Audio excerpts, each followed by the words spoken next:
Hi, I'm Tessa Arcilia. In Choices and Chances, I use my own style of interviewing, honed through decades as an international news presenter and correspondent, to delve into a new topic each week and interview some of the most inspiring people in the world. Life is a series of choices that give us chances to live our best lives. My goal is to turn the wisdom of people I talk to and lessons from my own experiences into ideas you can use. So if you'd like to be inspired by others' stories, hit the subscribe button and join the community.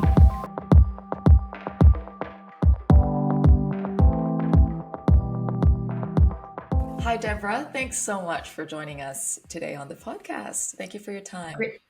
Great to see you, Tessa. Yeah, it's been ages. Now, since you launched Being Patient, I followed you because I thought that was a brilliant idea to come up with a platform for something very specific. And I had known you through your career in Hong Kong as a journalist and then the Wall Street Journal.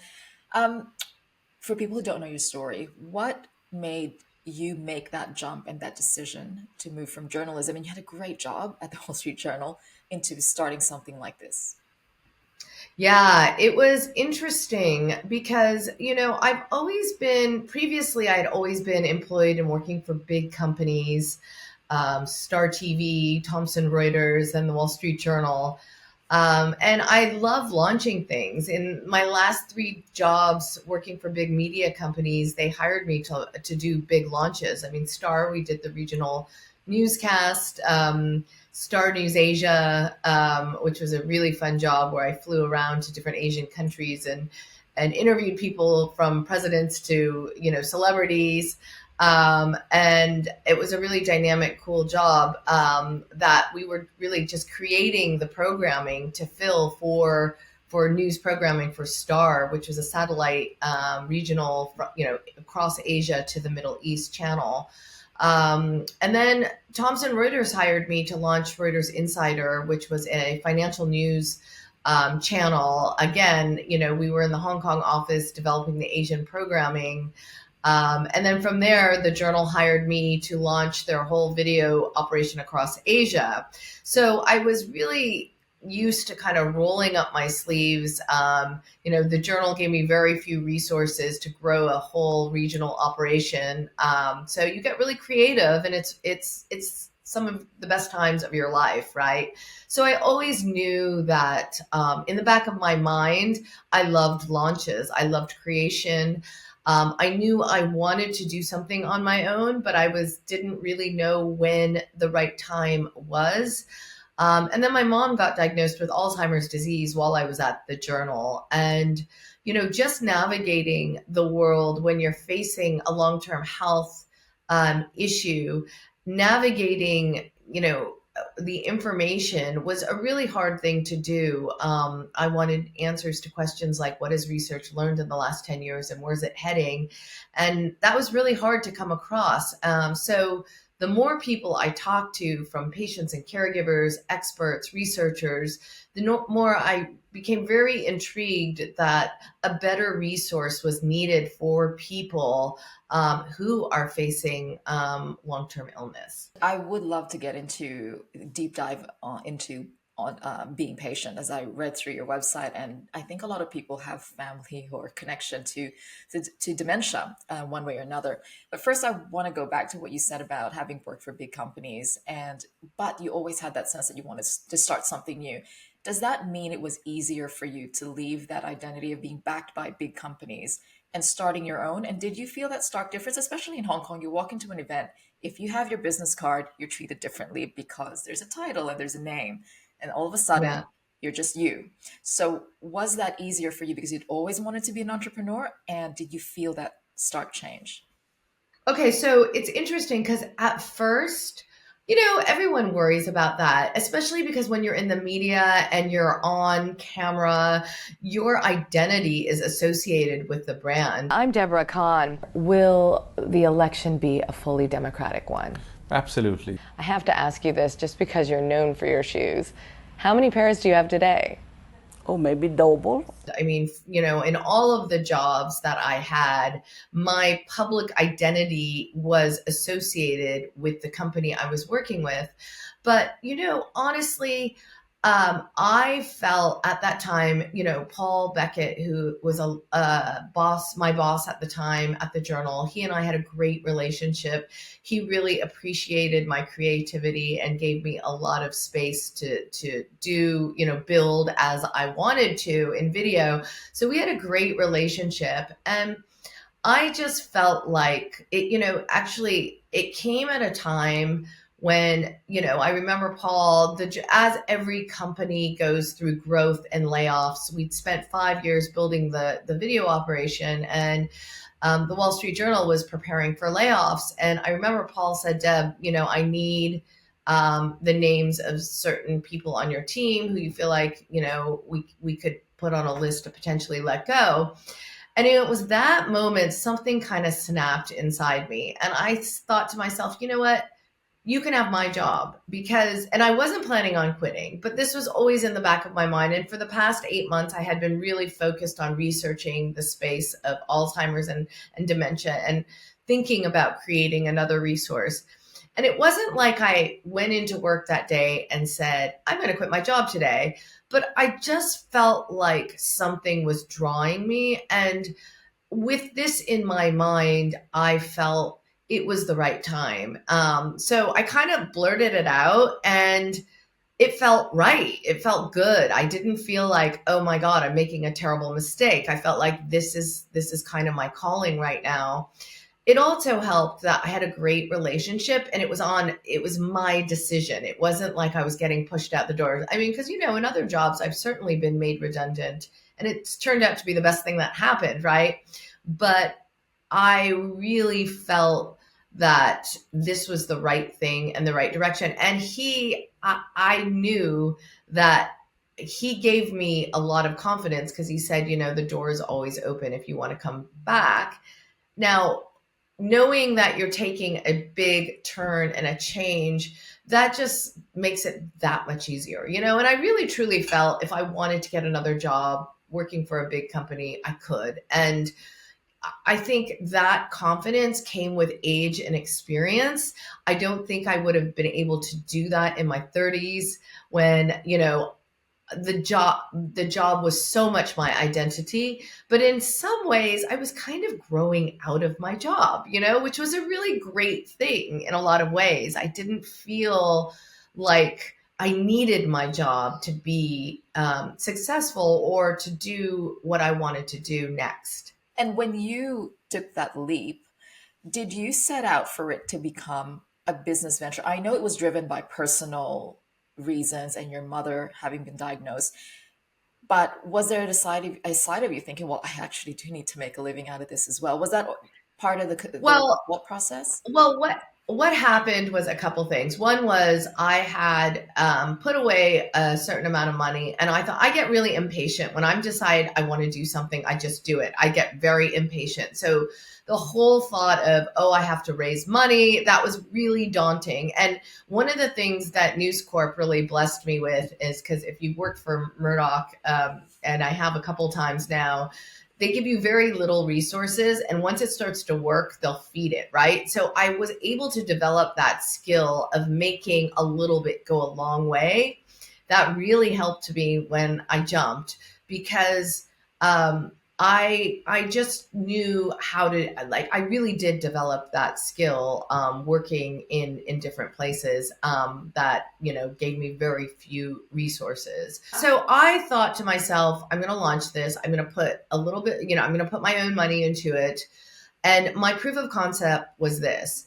I know in media, anyone can buy an audience, and that's not what I was after. So I looked at the first 2 years as proof of concept, and I thought, if we produce great content, if we produce the resources that I think this space needs, it's going to grow. And if it doesn't grow, then that's fine. I'll go back and work and get another job. But purposefully, we didn't spend any money in advertising the platform. And the growth was like this. I had a pure hockey puck growth, which was wonderful to see, because that was my proof of concept. The next phase of this was like, how do we earn money in order to sustain the journalism. And that's, you know, so I really looked at the first 2 years of just rolling up my sleeves, developing the best possible platform. Like, we did so much research behind where the angst was, and we developed according to the angst. So for 2 years, I watched it grow. And then I thought, okay, now I know I'm onto something. So, you know, now on to the next phase. But I really just put my blinders on in those first 2 years and said, I'm going to do this, and I'm going to see how we organically grow. And if we're growing, it means it's a resource that's very badly needed. This is such great insights. And for people like me, and I'm not alone in this, a lot of people in our field are thinking of doing their own thing, right? And was it just you in the beginning making all this content? Because now you call yourself a content creator and a journalist. Was it just you, or did you already have a team at the beginning? I had a very small team. I had 2 people to help me. And then we had, you know, some freelancers. But in the very beginning, it was kind of like, you know, I had an editor, I had a community social person, and I had someone to help me on the business development side. And that was it. It was just us. And that was pretty much the first couple of years.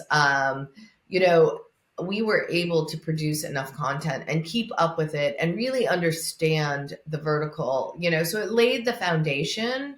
Obviously, we had to grow as demands grow. And we did, and we evolved. But those first 2 years was really just me and 3 other people consistently. And then we would hire freelancers every so often, but it was really just me and 3 people. I read one of the interviews that you did where you said, "Oh, people always ask me what the business model is." And at the time, you were still trying to figure out what that business model was. And now, did you have to learn all these platforms? Because I see that you're on every platform out there.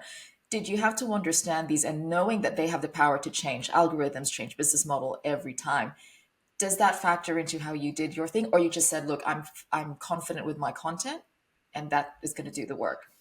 No, absolutely not. And I knew media was suffering, quite frankly. You know, I mean, we've seen media goes in cycles, and everyone, because of the explosion of digital media, you know, everyone is experimenting with different revenue models, whether it's newsletter driven, whether you are a content producer with another business behind you. To me, you know, we're a public benefit corp. I did that on purpose strategically because we're very mission driven. I wanted to find revenue that would support journalism, but not interfere with the journalism. And to me, that was very important, that separation of church and state. And, you know, honestly, I really have big ambitions. I mean, we've gone from Alzheimer's to all the different dementias now. We're going to expand into different verticals. My business news experience and interviewing so many companies taught me a lot, you know, actually, when it came time to launch. And I realized if I wanted to scale this, you know, it couldn't be a nonprofit. It had to be something that would welcome investment, because you know, if we want to go from one vertical to 10 verticals, you can't do that just by raising money. It just will take you a long, long time to do that. So strategically, I knew just from interviewing so many people and covering companies, I knew, you know, we had to be a for-profit company to take in investment at some point. To this day, I have not taken in a dime. I'm really proud. We've been able to survive and grow on revenue.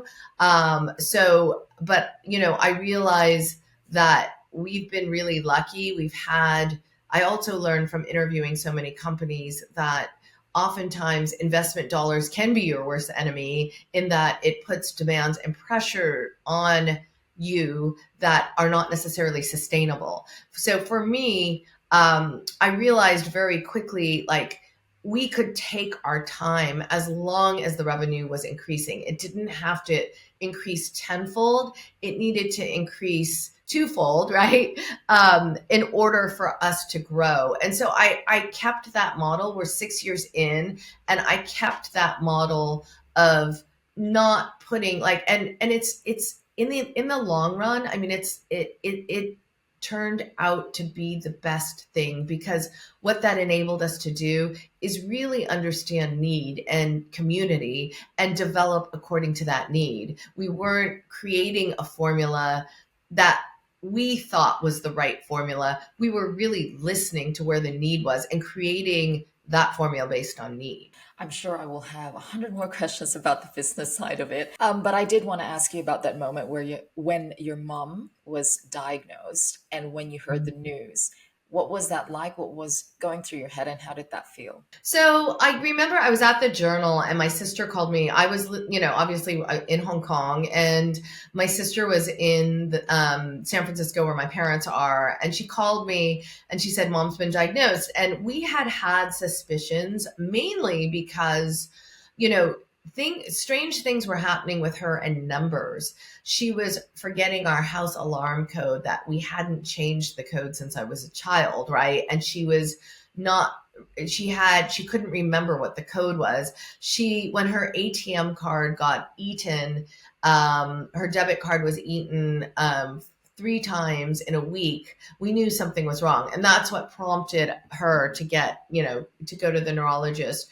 So it wasn't a surprise in that we knew that there were signs, but it is a hard thing to hear when your mom is diagnosed with a disease like Alzheimer's disease, because it just confirms that you are now dealing with something that is a really scary thing. It's scary from all angles. It's like the first thing that enters your mind is, when is the day going to come when my mom doesn't recognize me? Which is like a horrible, horrible feeling, because it's your mom, but you go through all of these. And for me, it's probably because I am a journalist, I just wanted to know everything. And I do very little about Alzheimer's, other than it was a disease that tended to impact older people, and there was no cure. And that's basically what I knew about it. I didn't know much about degeneration. I didn't know much about the pathology of Alzheimer's. So what I started to do was call researchers around the world. I started in San Francisco at UCSF. My dad's a geneticist at UCSF.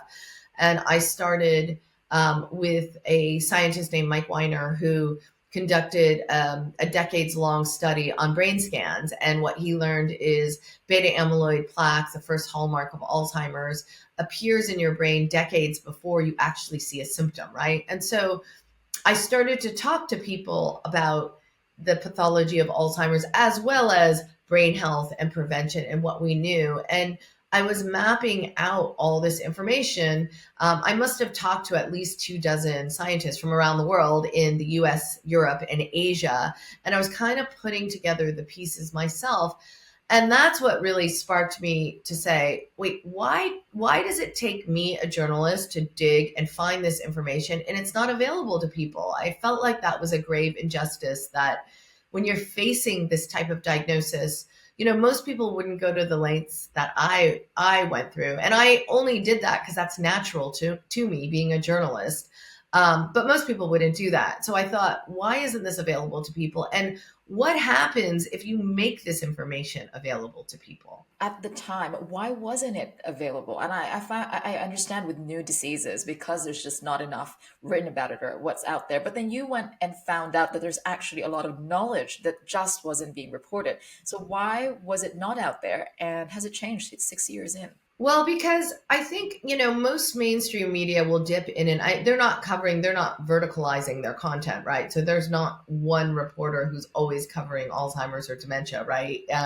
And they'll cover the bigger movements. So no one's giving you the foundation of research, and no one is keeping up, because there's a lot of research where 1 + 1 + 1 = 3, right? But the mainstream media is not necessarily going to cover that, right? So it occurred to me, and it's very complicated. So when you dip in and out of stories, you're not keeping up with what's the foundation and how did they get to this, and what happened before that in order to. And so, when we look at reporting, we know, we're not going to take the contradictions out of research, but what we can do is build the landscape for people so that they have better understanding.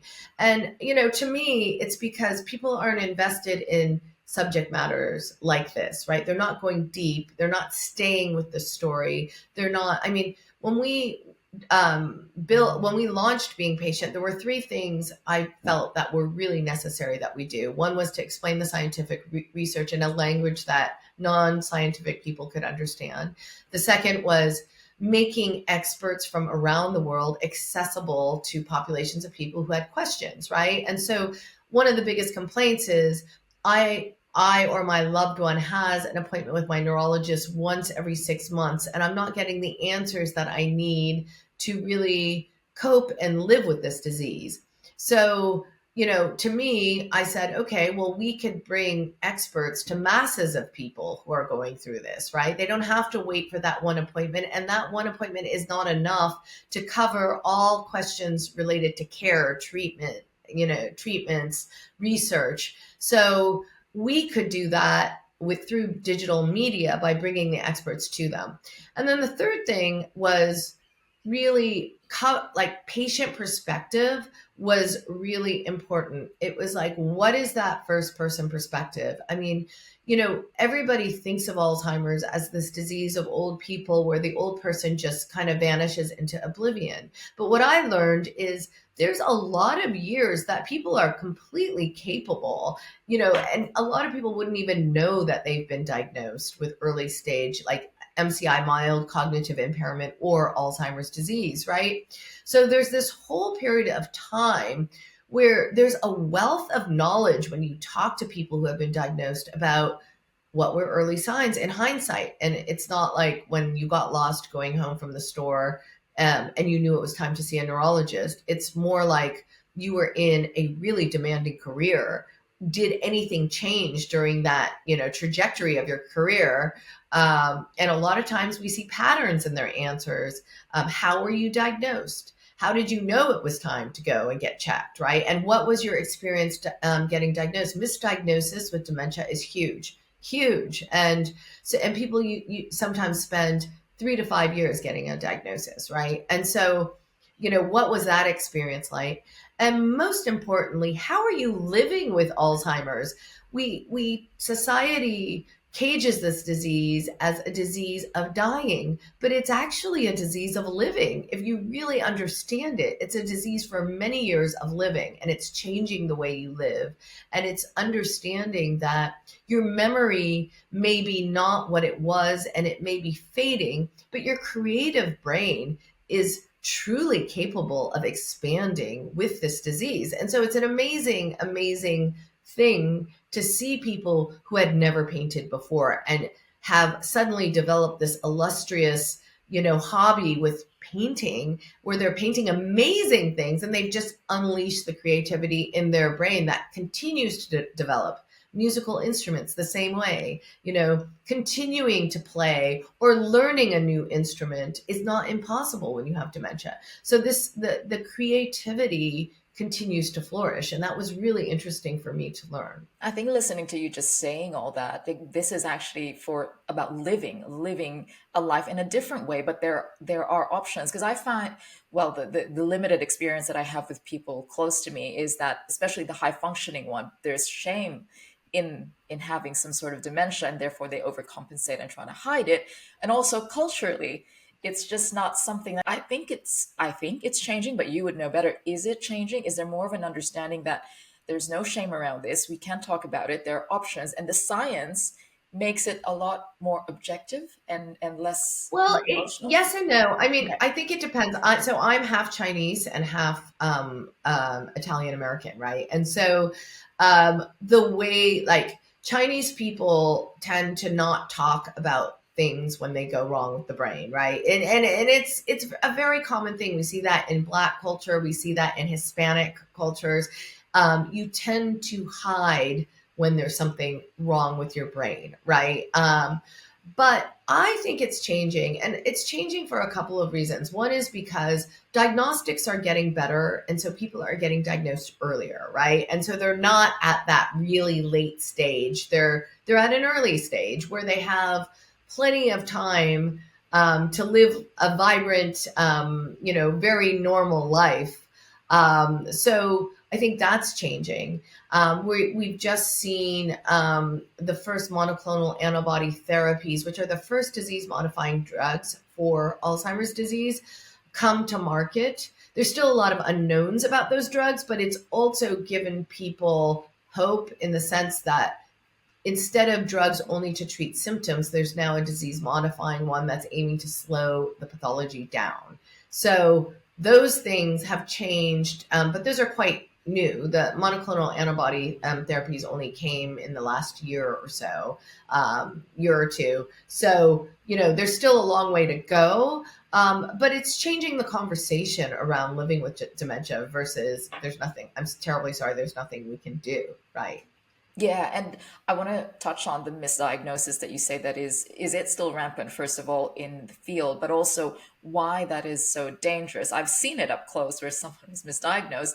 What is it like on this scale when you're looking at all these experiences? What is the danger of misdiagnosis? And also, I suppose, from a health system point of view, because you need access to certain medications for whatever the diagnosis is, and it's got to match, right? So, what's your thoughts on the dangers of misdiagnosis and why that needs to be resolved?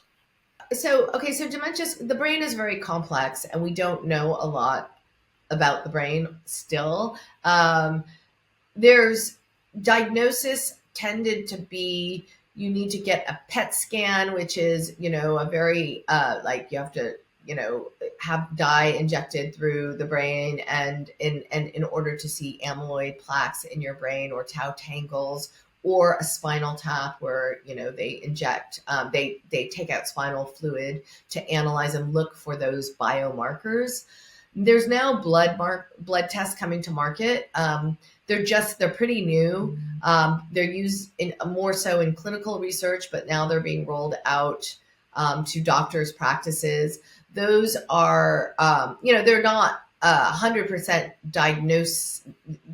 diagnosis tools, but what they are is they do give you good indication, right? So those are just coming to market. So a lot of diagnosing different dementias comes from the expertise of doctors. And if you think about it, not all neurologists are dementia experts. Certainly your first line where you're seeing your GP, they're not necessarily dementia experts, and they're, they may not see a lot of dementia patients. So identifying different signs are often difficult. So I'll give you an example. We've interviewed people. We interviewed a gentleman who had to go to 7 neurologists to get in a diagnosis of Lewy body dementia. Lewy body dementia is what Robin Williams had. You might have read about it because of Robin Williams.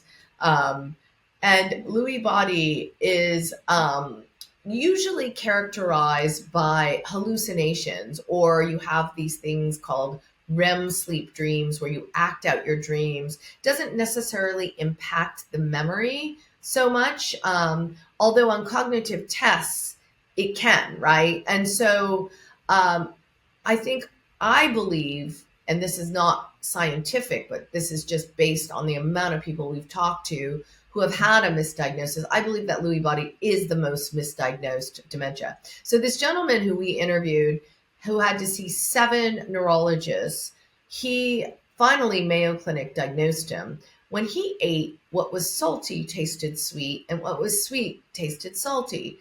And it was only Mayo who could say, oh, that's a hallucination, right? You're experiencing a hallucination. And so he had all the characteristics of Lewy body dementia, finally was diagnosed. And 6 neurologists before couldn't see that.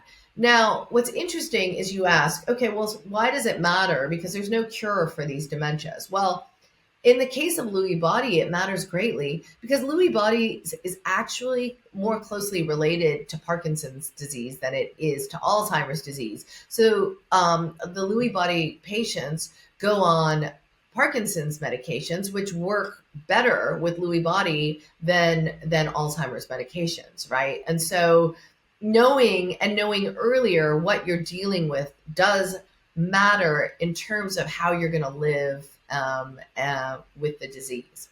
How did he know that he was misdiagnosed? So what was it that pushed him to see 6 different people, 7 Well, different he people. was just really intelligent, and he wasn't getting any conclusive diagnosis, right? As someone else we interviewed, was diagnosed with early onset Alzheimer's, only to find out that he had Lewy body several years later.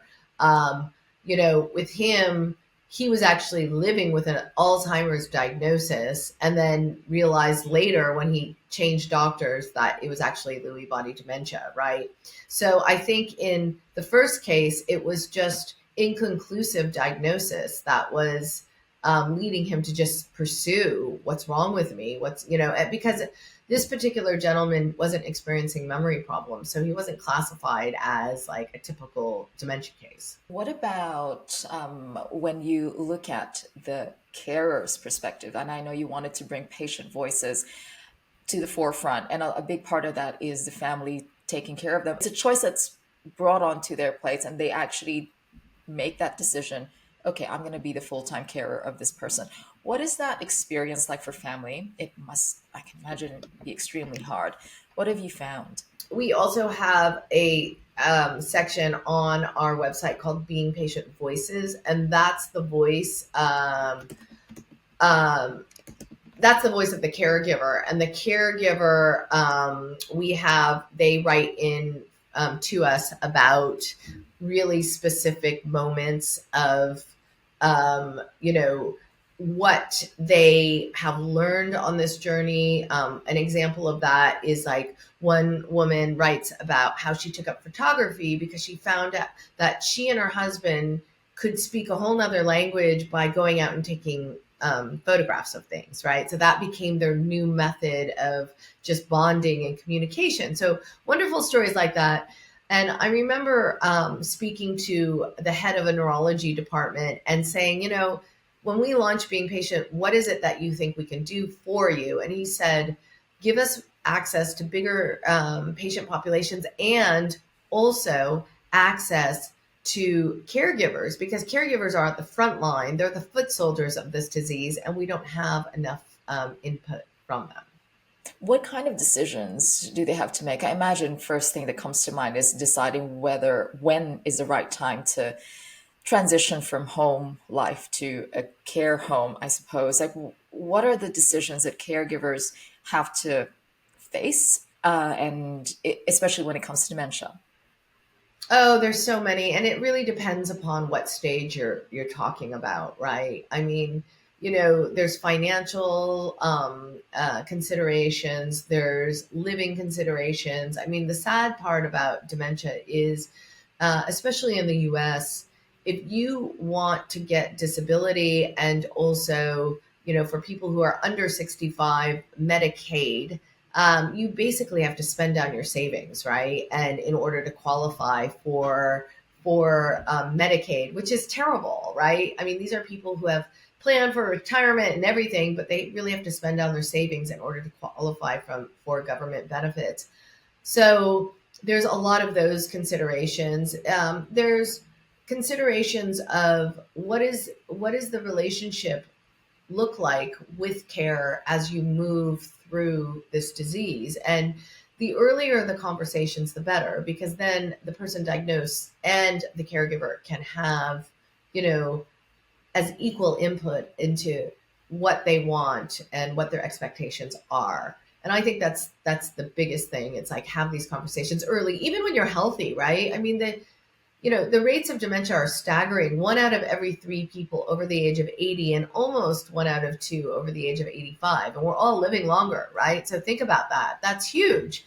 It's hard to find people who aren't impacted by this disease. So I think we need to normalize the conversation and even have those conversations when we're healthy.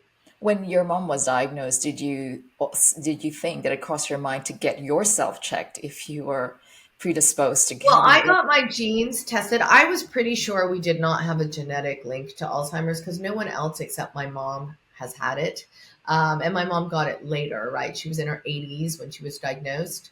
Um, I did genetic testing. ApoE4 is the Alzheimer's gene. You can have one copy. You get one copy from each parent. So if you have one copy, it's called heterozygous. If you have two copies, it's homozygous, meaning you got one from each parent, right? Um, so those genes it's not deterministic. There are deterministic genes like the early onset markers, APP, presenilin 1 and 2. Those are deterministic. If you have one copy of those, you're pretty much on the road and going to get it. With the E4, which is more common, called the Alzheimer's gene, it's the gene you'll most read about in the newspaper. Um, that gene is not necessarily deterministic, although if you have two copies, it's 12-fold increase risk, right? And so the E4 population, especially if they're homozygous, are highly sought after for research because there's a lot that makes them in their genetic profile predisposed to Alzheimer's. Did you have to go through phases emotionally? I mean, when your mom was going through the changes that she was going through. I remember this movie with Julianne Moore. I can't remember the title. It Yes, still is Alice. that's it. Was there I don't know, the fear of I'm losing my mom, or you see it happening? Were there phases that you had to go through? What was the mourning like? Yes, it is. It is a strange thing. To me, the scariest thing was, when is the day going to come when my mom doesn't recognize me? And that to me was just daunting to think about, like looking at your mom and she doesn't know who you are. I've actually come to that. My mom knows who I am and she knows I'm someone she can trust, but she could not say to you today that I'm her daughter, right? So we've kind of gotten to that stage. But if I'm really honest about this question, it's because my mom has been now living with Alzheimer's for, almost a decade. I feel like I've mourned her, the person who she was, already because, you know, she's still my mom and she's someone I love and participate in the care for her. I'm not there every day. She doesn't live with me, but between my family, my sister and I make a lot of those decisions with my dad about what we want for her. Um, she's not the same person. And that was really hard. I was letting go of that person who I would go to for advice, who would tell me, I could get her opinion on things. She wasn't shy to hold back her, she's a very vivacious Italian woman. So she would tell you things. I miss that. And I don't have that anymore. And there have been periods of time where that was really hard and I was suffering and mourning that.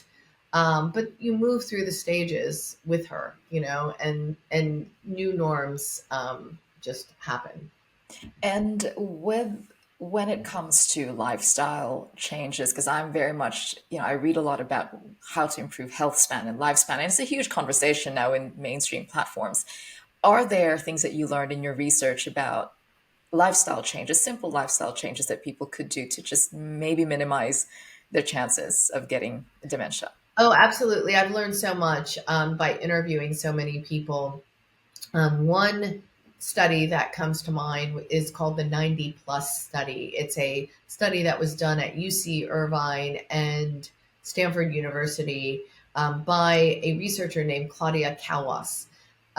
She was it's about 2 decades old now, this study, and you have to be 90 years to go into the study. So they had a whole range of people. They had people with amyloid in their brain and never got Alzheimer's. There's people, and they looked at what keeps people cognitively healthy in their 90s, right?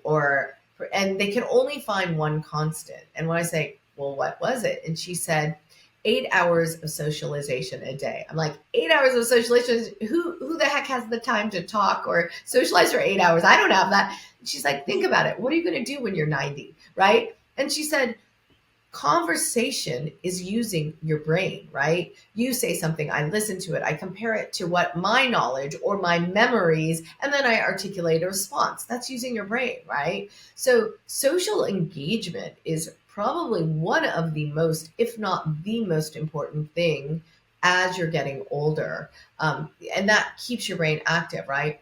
And then there's other things like sleep. The role of sleep is hugely important because in our brains, we have something called microglia. Microglia are the janitors of our brain. They only come out during deep sleep when you're sleeping, right? So if you're not getting a good cycles of deep sleep, your brain is not being cleaned of the toxins. It's the natural biological response with sleep cleansing our brains, right?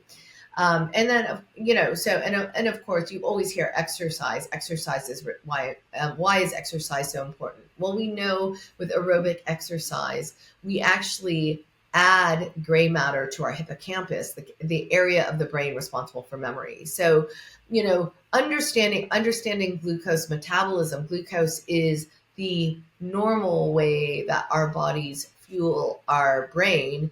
As we age, we metabolize glucose less efficiently, right? And so the other alternative source of fuel in our brains is ketones, right? Now, not everyone wants to go on a ketogenic diet, but intermittent fasting produces ketones, right? So that changing the source of energy in our brains is very good for longevity. I was looking at the study, we've heard the study of loneliness in many societies, particularly Western societies. The numbers are pretty staggering. That needs to be bridged, I suppose, if you're saying that this is probably one of the things that needs to be improved for people.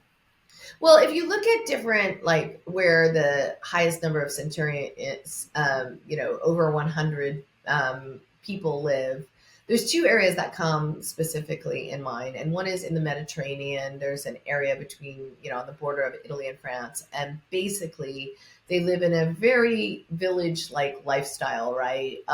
Where you sit and you have a cup of coffee with someone and people, right? And neighbors come in and check on you.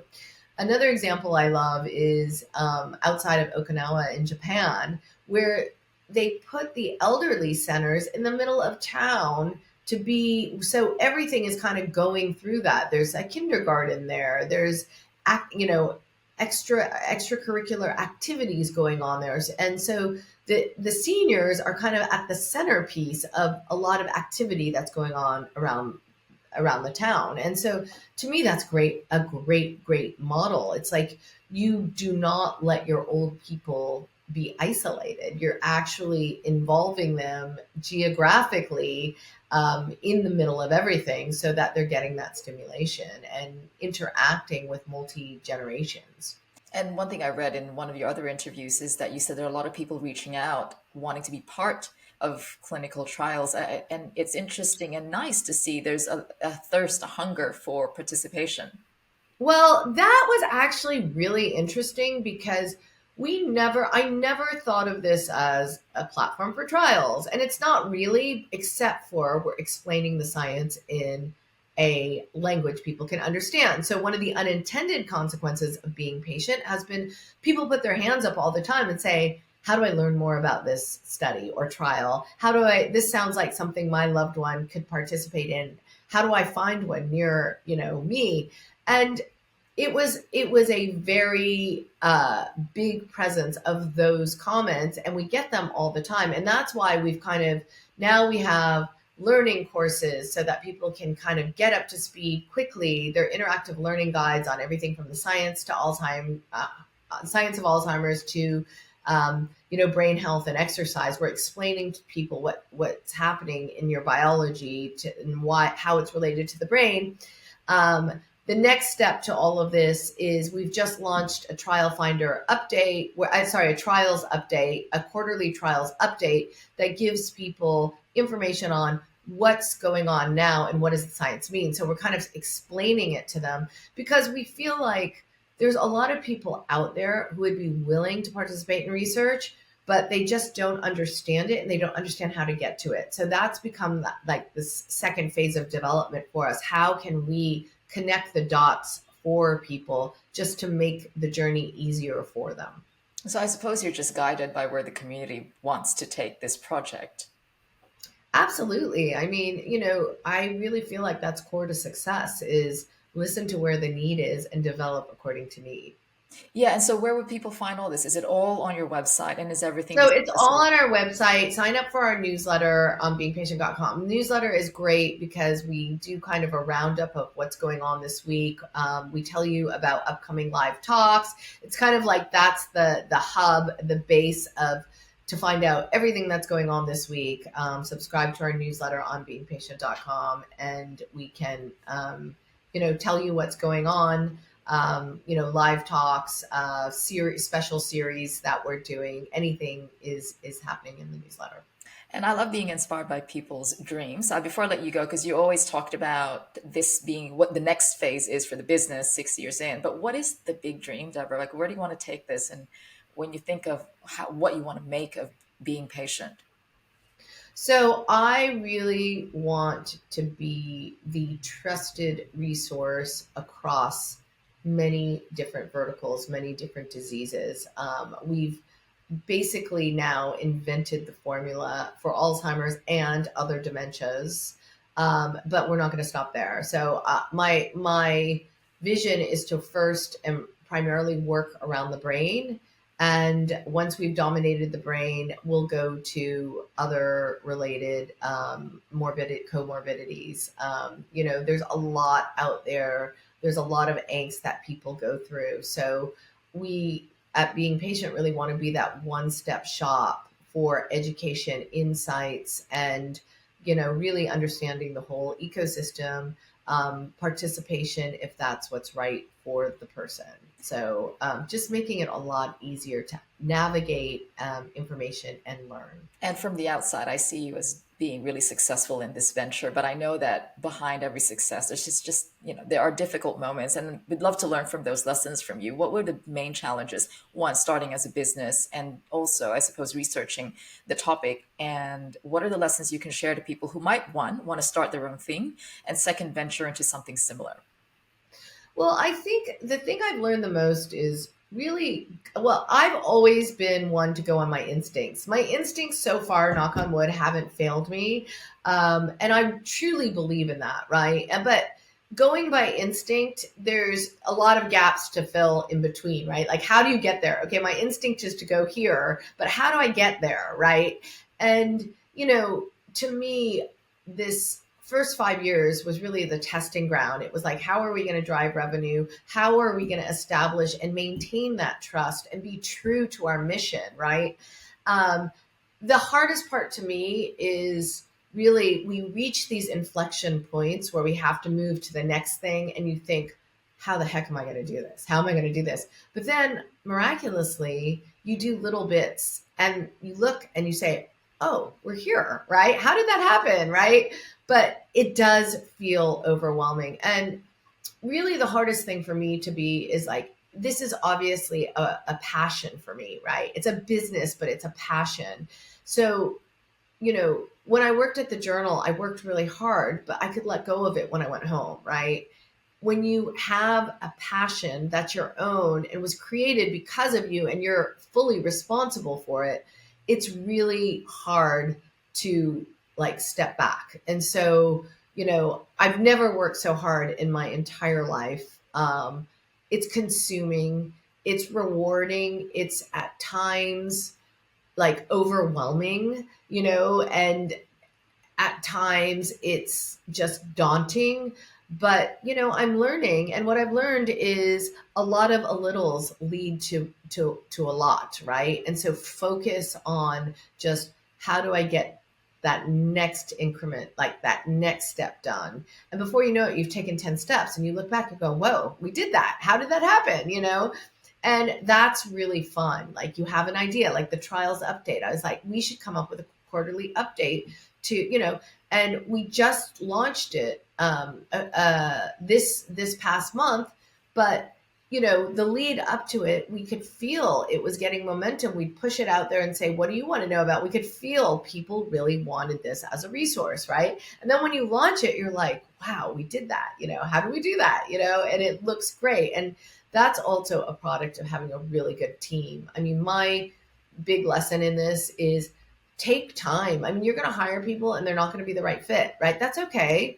Not everyone is. Sometimes you don't know that until you've worked with a person, right? And it's not their fault. It's not your fault, but move on and move forward, because that's just life, right? And so I am hugely indebted to a great team of people who have also, invested in this mission. And to me, that's core. If you have the right people around you, they can help drive this forward. If you don't, you can't do it by yourself. There's no way you can do it.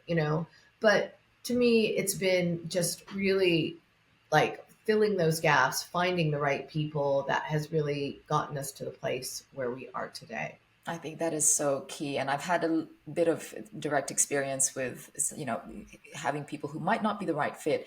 How do you deal with that? Do you actually have to sit down and say, look, maybe we might have to cut ties? Because that's a hard thing to do. And also as a It's business really hard, and no one likes to do that. And you Mhm. might really like the person, right? And, my management experience working in other companies helped. I wasn't going into this blind.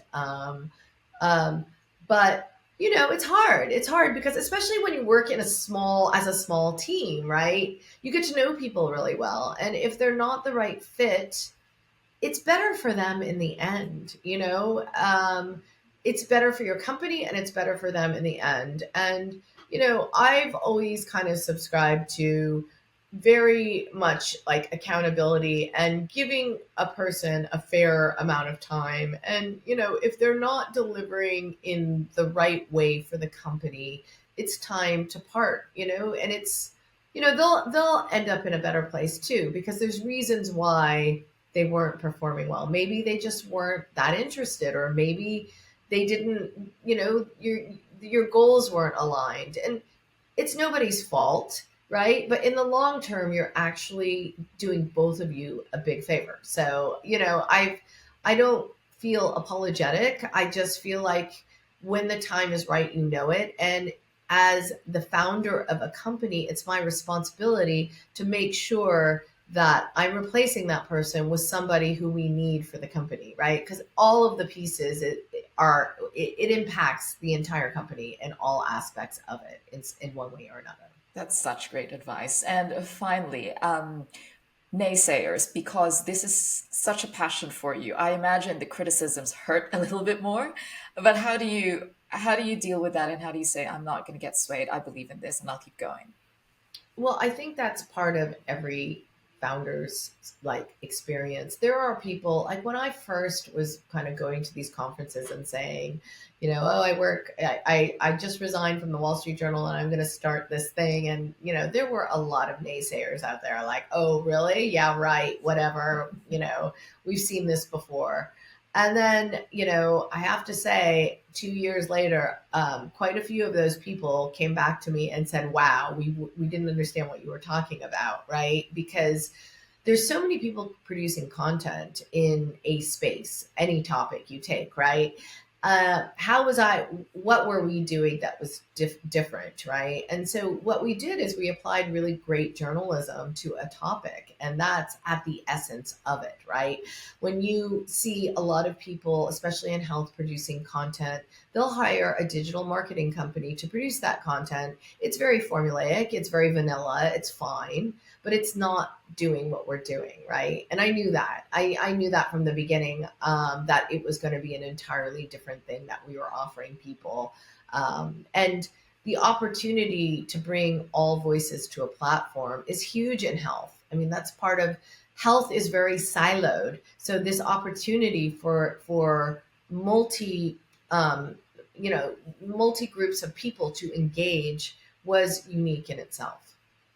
All right, Deborah, thank you so much for your time. I really appreciate all the time you've spent with me today. And I grew up watching you on TV in Hong Kong. It's so nice to have that time. Well, I am so happy that you contacted me, and thank you for your interest. That's huge, and we want more people to know about being patient. We want everyone to know around the world we are a resource for anyone who's concerned about brain health or going through dementia. So thank you so much for the opportunity. If you enjoyed this episode, please consider giving us a 5-star rating so others can find the podcast. Thank you for your company and see you next time.